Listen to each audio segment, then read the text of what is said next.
আচ্ছা, আমরা সবাই তো জিমেল ইউজ করি। তো এই জিমেল থেকে জিমেলের মাধ্যমে আমরা ইমেল করি। তো এই ইমেলটা আপনার হ্যাক হয়ে যায়নি তো? মানে জিমেল অ্যাকাউন্টটা আপনার হ্যাক হয়নি তো? কী করে বুঝবেন? খুব সহজ পদ্ধতি। পুরোটা দেখুন, আমি আপনাকে দেখাচ্ছি স্টেপ বাই স্টেপ। চলুন দেখাই। আপনি গুগল ক্রোমটাকে অন করে নেবেন। এখানে লিখবেন জিমেল বলে। উপরে যে ওয়েবসাইটটা আসবে mail.google.com, এটাতে একটু ক্লিক করবেন। একটু সময় লাগবে। দেখুন এরকম আপনাকে খুলে যাবে। ওইটা ক্লিক করার পরে এরকম একটা ইন্টারফেস খুলবে। এখান থেকে সোজা থ্রি ডটে চলে যাবেন, গিয়ে এখান থেকে ডেস্কটপ সাইট করে দেবেন। দিলে বেটার ভার্সান খুলবে, আপনি ভালোভাবে কাজ করতে পারবেন। দেখুন ডেস্কটপ সাইটটা খোলার পরে দেখতে পাচ্ছেন উপরে একদম আছে, একটু এরকম জুম করে নেবেন।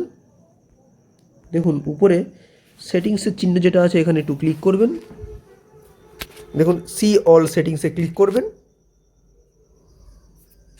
এইবার দেখুন এখানে লেখা আছে general level inbox forwarding and POP iMap. Just আপনি একটু জুম করে নিয়ে এখানে একটু ক্লিক করবেন।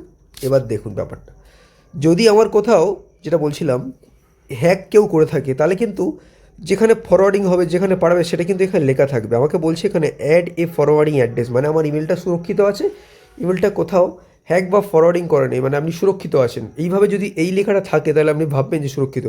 যদি এখানে কোনো ইমেল অ্যাড্রেস লেখা থাকে তাহলে ভাববেন এটা ফরওয়ার্ডিং করা আছে বা সুরক্ষিত নেই।